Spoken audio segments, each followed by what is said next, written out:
Hello friends అందరికీ నేనైతే ఈరోజు పత్తిలో గిడ్డి తీయడానికి అయితే వెళ్ళాను. నేను పొలాల పని కూడా చేస్తానండి. నేను సిగ్గు లేకుండా చెప్తాను, ఎందుకంటే వ్యవసాయం చేయడం తప్పేం కాదు. సో నేను ఈరోజు పత్తిలో గిడ్డి తీయడానికి వెళ్ళాను కాబట్టి పత్తి తోటలో ఎలా ఉంటాయో తెలియని వాళ్ళకు చూపించాలనే ఉద్దేశంతో ఈ వీడియో తీస్తున్నాను. నచ్చితే లైక్ చేయండి, షేర్ చేయండి, సబ్స్క్రైబ్ చేయాలి మా ఛానల్. చూడండి, ఇది పత్తి, ఇది ఫ్లవర్ ఉంది కదా, ఈ పత్తి పువ్వులో నుంచి మనకు పిందెల రూపంలో అలా ఏర్పడతాయి. పక్కన ఉంది కదా పిందె, అది తర్వాత అవి కాయల రూపంలో ఇలా అవుతాయి. ఇలా అయినాక కొన్ని రోజుల తర్వాత అవి ఎండ బాగా కాస్తే గనక ఎండకే పత్తి అనేది ఇడుగుతుంది. ఆ కాయ అనేది పగిలి మనకు పత్తి అనేది బయటకు వస్తుంది. చూసారా, బోదెల రూపంలో, ఇవి బోదెలు అంటారు. అంటే ఈ పక్క పత్తి చెట్లు, ఈ పక్క పత్తి చెట్లు మధ్యలో బోద, ఈ బోదలో అనేది నీళ్ళు అనేది పారుతాయి మనకు. ఆ బోదలో ఇలా గడ్డి అనేది ముంచింది కాబట్టి మా గడ్డి తీసుకుంటున్నారు. ఇక్కడ మేము వాడే పరికరాలు అయితే గడ్డి తీయడానికి ఇవి అండి. వీటిని ఏమంటారంటే తొలికెలు అంటారు మా సైడు. మీ సైడ్ ఏమంటారో చూసిన వాళ్ళు, ఈ వీడియో చూసిన వాళ్ళు మీ సైడ్ ఈ వాటిని ఏమంటారో కనుక కామెంట్ చేయండి. ఈ తొలికెలతో అయితే మేము గడ్డి తీస్తున్నాము. రైతులకు ఒకటే అంటే అడ్డమైన దానికి మందులు కొట్టి పైరు దెబ్బతినేలా చేసుకోవడం వాళ్ళ ఉద్దేశం కాదు. కాబట్టి ఎంతసేపున కూలి వాళ్ళని పిలుచుకొని ఇలా గడ్డి అయితే తీసుకుంటారు. సో మేము కూడా గడ్డి తినగలం కాబట్టి చూపిస్తున్నాం. గడ్డి తీసే విధానం తొలికితో అలా తీసుకుంటారు. చెట్లకు తగలకుండా, చెట్లు తగిలితే ఇరుగుతాయి కాబట్టి చెట్లు అనేది పాపుతాం అంటే సైడ్కి దొబ్బుతాం.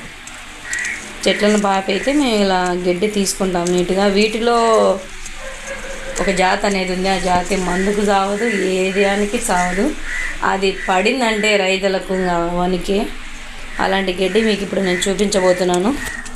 చూడండి, నాకైతే అలాంటి గడ్డి కనపడుతుంది. వాటిని మటుకు వాళ్ళు బుట్లు పెట్టి దాంట్లో వేసుకొని బయట పారేయడమో లేకపోతే దూరంగా పారేయడమో చేస్తారు. ఎందుకంటే అది మళ్ళీ అల్లుకుంటుంది కాబట్టి దానికి ఎక్కువ డబ్బులు. అది పడిందంటే ఎంతమంది కూలీలైనా పడతారు, ఎంత డబ్బులైనా అయితే భయపడతారు.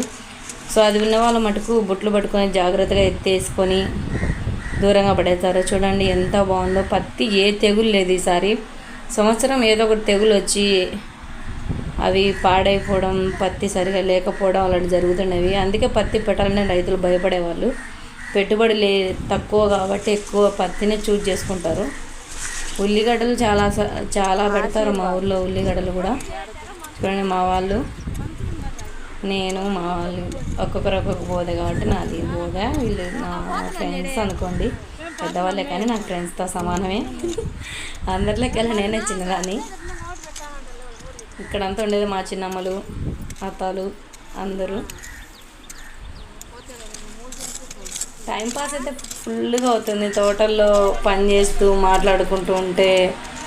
అంటే ఇది ఎండల కాలం కాదు కాబట్టి మంచిగా మాట్లాడుకుంటూ వ్యవహారాలు చేసుకుంటూ మేమైతే గడ్డి తీస్తున్నాం. మనం చిన్నప్పుడు చదువుకుంటాం, మన సారాలు నేర్పింటారు సంవత్సరానికి 3 కాలాలు, వేసవి కాలం, చలికాలం, వర్షాకాలం అని. కానీ మా పల్లెటూరులో ఇంకో కాలం, కొత్త కాలం కూడా ఉంది. అదేనండి గాలికాలం. ప్రస్తుతానికి అదే నడుస్తుంది. ఈ గాలికాలం అనేది అని గాలి తోలుతూనే ఉంటుంది తోటల్లో. చల్లగా ఉంటుంది కాబట్టి వాతావరణం తీస్తూ బాగా మాటలు, టైంపాస్, ఫుల్ టైంపాస్. సిటీలలో ఇదంతా మిస్ అవుతుంటారు. తోటల్లో పల్లెటూరులోనంత స్వచ్ఛమైన గాలి, స్వచ్ఛమైన పలకరింపులు ఇవన్నీ అయితే సిటీలో కరువే అవుతాయి. చూడండి, ఏ తెగులు లేకోకుండా చాలా నీట్గా పత్తి అయితే బాగా ఉంది. దేవుని దయ వల్ల పత్తికి ఏ తెగులు లేకోకుండా ఉంటాయి కనుక ఎండకు మంచిగా విడిగి కొంచెం రైతులకు డబ్బులు అనేది వస్తుంది. ఇదంతా చిప్పరగడ్డి. వీటిని అయితే ఎనుములకు అయితే తీసుకుంటారు, అందుకే కుప్పలుగా వేసుకుంటున్నారు వాళ్ళకు. ఈ తోట వాళ్ళకు ఎనుములు కూడా ఉన్నాయి. ఇది గడ్డి తినడం వల్ల పాలు కూడా బాగా ఇస్తాయి కాబట్టి ఈ గడ్డి అనేది పన్నెలుగా చేతిలో పట్టుకోమని కువ్వలేమన్నారు మమ్మల్ని. అయితే ఆ కువ్వలను తీసుకొని గడ్డి మూట కట్టుకొని ఎనుములకైతే వేస్తారు. మంచిగా పాలు అనేది బర్రెలు ఇస్తాయి కాబట్టి మేమైతే ఎనుములు అంటాం, మీరైతే బర్రెలు అంటారేమో కొంతమంది సైడు. ఎనుములు అంటాం. ఒక్కొక్క ఊర్లో ఒక్కొక్క భాష మాట్లాడతారు కాబట్టి మేమైతే ఎనుములు అంటాం. చూడండి ఎంత బాగా వస్తుందో. ఒంటరి తిరిగింది అంటారు మా సైడ్ అయితే. అంటే తాకగానే వచ్చదు కదా, అది ఒంటరి తిరగడం అంటారు. కొన్నిసార్లు రావు, కొన్నిసార్లు నీళ్ళు వేయడం మా అంతే కనుక ఇలా ఒంటరిగా తిరుగుతుంది. తిరిగినప్పుడు మనం గడ్డి తీసుకుంటే కనుక తక్కువ మంది కూలీలు పడతారు, ప్లస్ పని బాగా జరుగుతుంది. కాబట్టి ఇలా బాగా వచ్చేటప్పుడు పిలుస్తారు. మా సైడ్ అయితే ఈ తొలికెలు ఇలాంటివన్నీ వాళ్ళే తెచ్చారు, తోట వాళ్ళే.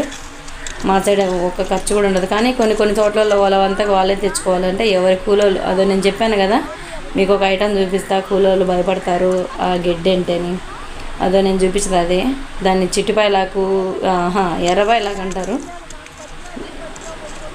ఇది అస్సలు తెగదు, ఒక పట్టాన రాదు, ముక్కలు ఇరిగినా కూడా మళ్ళీ అల్లుకుంటుంది. దాన్ని మటుకు జాగ్రత్తగా ఒక ముక్క లేకుండా తీసేసుకోవాల్సిందే, బుట్టలు పెట్టుకొని ఏరేసుకోవాల్సిందే. అది ఉల్లి తోటలో కానీ పడిందంటే పైసలే, ఇంకా దానికి తిరిగే లేదు. అది పడిందంటే ఏడ్చారు రైతులు, ఎందుకంటే ఎంతమంది కూలీలను పడతారు, అసలు పనే జరగదు. అది చూశారు కదా, అది ఎర్రపాయలాగంటే. నేనైతే మంచిగా వీడియోలు చేస్తున్నాను, ప్లస్ పనికి వెళ్తున్నాను. దయచేసి తప్పుగా కామెంట్ మాత్రం చేయకండి. నేను లైవ్ కూడా చేస్తున్నాను. మీ సపోర్ట్ నాకు చాలా అవసరం, ఎందుకంటే యూట్యూబ్ అనేది ప్రపంచమంతా చూసే ఒక మంచి సోషల్ యాప్. దీంట్లో ఎవరి టాలెంట్ వాళ్ళు ప్రూవ్ చేసుకుంటూ ఉంటారు. అదే పనిగా బ్యాడ్ కామెంట్స్ పెట్టడానికి చాలామంది ట్రై చేస్తూ ఉంటారు. అది వాళ్ళ ఇష్టం, నచ్చినప్పుడు బ్యాడ్ కామెంట్స్ పెడతారు, కానీ అందరికీ పెట్టడం సాధ్యం కాదు. సో ప్లీజ్ నచ్చితే లైక్ చేయండి, షేర్ చేయండి.